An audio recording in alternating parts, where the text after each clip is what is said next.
नमस्ते मेडिकोस। आज हम बात करेंगे मैनकाइंड द्वारा बनाए जाने वाले दो अलग अलग प्रोडक्ट के बारे में जिनका यूज़ तो एक ही है लेकिन थोड़े अलग अलग हैं। अलग अलग एपीआईज़ का कॉम्बिनेशन है। तो आज हम बात करने वाले हैं डिटेल में क्लोनाफिट 0.25 md टैबलेट के बारे में। साथ ही साथ इसी वीडियो में हम बात करेंगे आज क्लोनाफिट प्लस टैबलेट के बारे में। तो थोड़ा सा इसके बारे में देखते हैं। ये आप देख सकते हैं मैनकाइंड द्वारा बनाए जाने वाले दो अलग अलग प्रोडक्ट हैं, जिसमें से पहला है क्लोनाफिट प्लस और दूसरा है क्लोनाफिट 0.25 md। तो इसमें जो क्लोनाफिट प्लस होता है, ये दो मेन एपीआईज़ यानी एक्टिव फार्मास्यूटिकल इंग्रेडिएंट्स जो मेन ड्रग होते हैं जो अपना थेरेप्यूटिक एक्शन शो करते हैं, उसका कॉम्बिनेशन होता है। जिसमें से क्लोनाफिट प्लस में आप देख सकते हैं पहला जो ड्रग होता है इसे कहते हैं एसिटालोप्रेम ऑक्सीलेट और दूसरा होता है इसमें क्लोनाजिपाम। साथ ही साथ आप देख सकते हैं क्लोनाफिट में जो है 0.25 md जो है ये माउथ डिस्पर्सिबल टैबलेट है, तो इसके अंदर होता है क्लोनाजिपाम। कुछ इस तरीके की पैकिंग में मार्केट में अवेलेबल रहता है। ये हमारे क्लोनाफिट 0.25 md की पैकिंग है। कुछ इस तरीके की पैकिंग रहती है। कुछ छोटी सी टैबलेट होती है जिसकी मार्केट में MRP 20 रुपये के लगभग होती है, जो 10 टैबलेट के लिए होती है। 2 रुपये की पर टैबलेट होती है लगभग। साथ ही साथ क्लोनाफिट प्लस की बात कर रहे हैं तो यह भी सिमिलर होती है, थोड़ी सी बड़ी होती है साइज़ में, माइनर सी बड़ी होती है, ज़्यादा बड़ी नहीं होती है। कुछ इस तरीके की पैकिंग है। इसकी कीमत 133 रुपये 10 टैबलेट के लिए होती है। लगभग 13 से 14 रुपये पर टैबलेट मार्केट में अवेलेबल रहती है। प्रिस्क्रिप्शन ड्रग है, नारकोटिक्स में आती है, तो डॉक्टर की सलाह के अनुसार ही इसका यूज़ किया जाना चाहिए।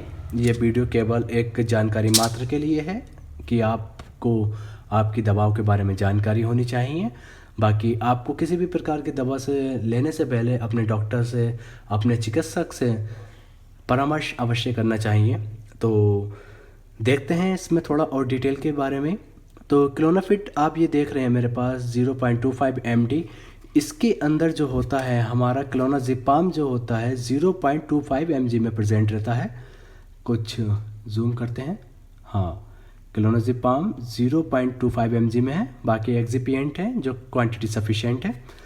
और इसके बाद हमारे क्लोनाफिट प्लस में जो होता है, इसके अंदर जो हमारा क्लोनाजिपाम है वह है 0.5 mg में। जूम करते हैं, फोकस,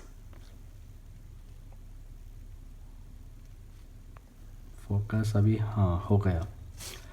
तो ये देख सकते हैं हमारा क्लोनाजिपाम है इसमें 0.5 mg में। साथ ही साथ इसके अंदर जो है हमारा ये एसिटालोप्रेम ऑक्सीलेट जो है 10 mg में है। तो शुरुआत करते हैं। पहले डिटेल में देखते हैं हम क्लोनाजिपाम के बारे में कि क्या होता है क्लोनाजिपाम, क्या इसका यूज़ होता है, क्या इसके साइड इफ़ेक्ट होते हैं, कैसे पेशेंट में यूज़ करना है, कैसे लेना है, डोजेस, इन सब के बारे में डिटेल में देखते हैं। तो सबसे पहले जो हम बात करते हैं क्लोनाजिपाम की, तो क्लोनाजिपाम जो होता है एक ग्रुप ऑफ मेडिसिन में आता है। एक फैमिली होती है ग्रुप ऑफ मेडिसिन की जिसे कहते हैं बेंजोडाइजिपाइन। तो बेंजोडाइजिपाइन जो होते हैं एक ग्रुप होते हैं जिनका यूज़ किया जाता है किस सभी प्रकार के दौड़ों और एपिलेप्सी को कंट्रोल करने के लिए, उनको ट्रीट करने के लिए, यानी कि किसी भी प्रकार के दौड़े, मिर्गी, इन सभी चीज़ों को कंट्रोल करने के लिए क्लोनाजिपाम का यूज़ किया जाता है। साथ ही साथ इसके बहुत सारे यूज़ होते हैं, जैसे इनवॉलेंटरी मसल्स होती हैं उनका अगर रिलैक्सेशन होता है या फिर वो हाइपर स्टेज में चली जाती हैं तो उसमें भी बहुत अच्छा यूज़ होता है। जैसे किसी किसी पेशेंट में मसल स्पाम होने लगते हैं, बहुत ज़्यादा मांसपेशियों में अकड़न होने लगती है और बहुत ज़्यादा हिचकियाँ आने लगती हैं, तो इन सभी कंडीशन को ट्रीट करने के लिए भी क्लोनाजिपाम का यूज़ किया जा सकता है। बहुत सारे पैनिक डिसऑर्डर, जैसे बहुत किसी भी कंडीशन में पेशेंट बहुत ज़्यादा हाइपर हो जाए, बहुत ज़्यादा पैनिक हो जाए, एग्रेसिव हो जाए, तो ऐसी कंडीशन में भी क्लोनाजिपाम बहुत अच्छा यूज़ किया जाता है। बहुत अच्छा रिज़ल्ट होता है इसका। बहुत सारे मेंटल केसेस होते हैं जिसमें पेशेंट बहुत ज़्यादा एग्रेसिव हो जाता है, बहुत ज़्यादा हाइपर हो जाता है, तो ऐसी कंडीशन में पेशेंट को काम करने के लिए भी क्लोनाजिपाम का यूज़ किया जाता है। इसके बहुत सारे यूज़ होते हैं। इसकी जो क्लासेस में आता है तो इसीलिए इसे एंटी कन्वल्सेंट भी कहते हैं, यानी कि वे दवाएं जो दौड़ें और मिर्गी को ट्रीट करने के लिए यूज़ की जाती हैं। अगर इसकी हम बात करें, इस टैबलेट फॉर्म में अगर हम इसे लेते हैं तो विद इन 1 आवर, 1 घंटे के अंदर अंदर ही हमारी बॉडी के अंदर असर शो करती हैं। और इनके अंदर हमारी बॉडी में लगभग 6 से 13 घंटे तक हमारी बॉडी में प्रेजेंट रह सकती है एक डोज इसकी, यानी कि हमारी एक गोली का असर हमारी बॉडी में 6 से लेकर 13 घंटे के बीच में रह सकता है। और अगर हम इसकी बात करें हाफ लाइफ की, हमारी बॉडी में से ये कब मतलब आधी हो जाती है या फिर इसकी एफिशिएंसी कम हो जाती है, तो इसे 18 से 60 घंटे हमारी बॉडी से पूरी तरह एलिमिनेट होने में लगते हैं। प्रिस्क्रिप्शन ड्रग है, टैबलेट और लिक्विड फॉर्म में आती है। इसकी स्ट्रेंथ की बात करें तो ये 0.25 में जो आप देख रहे हैं इसमें आती है, 0.5 mg में आती है, और 1 mg में आती है, 2 mg में आती है। इसका टैबलेट आता है और 1 mg का इंजेक्शन आता है। तो बहुत सारी स्ट्रेंथ आती हैं। तो क्लोनाज़ेपाम की अगर हम बात करें ये कैसे काम करती है, मोड ऑफ एक्शन की अगर हम बात करें तो क्लोनाज़ेपाम जो होती है ये वर्क करती है हमारे ब्रेन में केमिकल रिलीज़ होता है जो हमें शांत करता है, हमें काम करता है। जैसे हमारे बहुत सारे केमिकल होते हैं, सीरोटोनिन होते हैं, इस तरीके के केमिकल का लेवल बहुत ज़्यादा बढ़ा देती है, जिससे हमें शांत हो जाते हैं, कामिंग हो जाते हैं, रिलैक्स महसूस करते हैं। तो ये हमारे ब्रेन से निकलने वाले उस केमिकल को बढ़ा देती हैं और अपना एक्शन शो करती हैं। बहुत सारी एंजाइटी, घबराहट और सीजर्स हो गए और टेंस मसल्स हो गई, जिस तरीके से मसल में अकड़न आना, या फिर बहुत ज़्यादा एंजाइटी, घबराहट और दिल का बहुत तेज़ धड़कना, ऐसी कंडीशन में भी पेशेंट को क्लोनाज़ेपाम दे सकते हैं और बहुत अच्छा रिज़ल्ट शो करती है।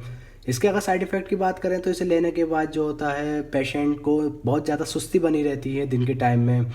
साथ ही साथ इसे जो है 18 वर्ष से कम के उम्र में नहीं देना चाहिए, लेकिन स्पेशल कंडीशन में 1 महीने के बच्चे को भी अगर एपिलेप्सी या फिर मिर्गी का दौरा होता है तो उसकी वेट एंड एज के अनुसार इसकी डोज को दे सकते हैं।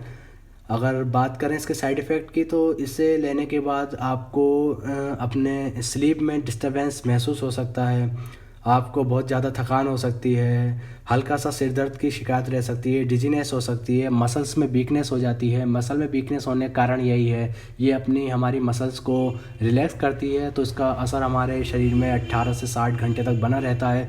तो इसलिए हमें मसल्स में भी कमज़ोरी महसूस हो सकती है। तो इसके ये कॉमन साइड इफ़ेक्ट हैं। अगर सीरियस साइड इफ़ेक्ट की बात करें तो नोज़ ब्लीडिंग हो गई, हेलुसिनेशन हो गया, हमारा पैरालिसिस हो गया, ब्रीथलेसनेस हो गई, इस तरीके के सीवियर और सीरियस साइड इफ़ेक्ट भी शो हो सकते हैं इस टैबलेट से। तो डॉक्टर की सलाह पे ही लेना चाहिए। अब बात करते हैं हम इसके बाद दूसरे इसकी साल्ट की। तो इसके अंदर है हमारा एसिटालोप्राम ऑक्सीलेट। तो एसिटालोप्राम ऑक्सीलेट जो होता है ये हमारा एक SSRI होता है।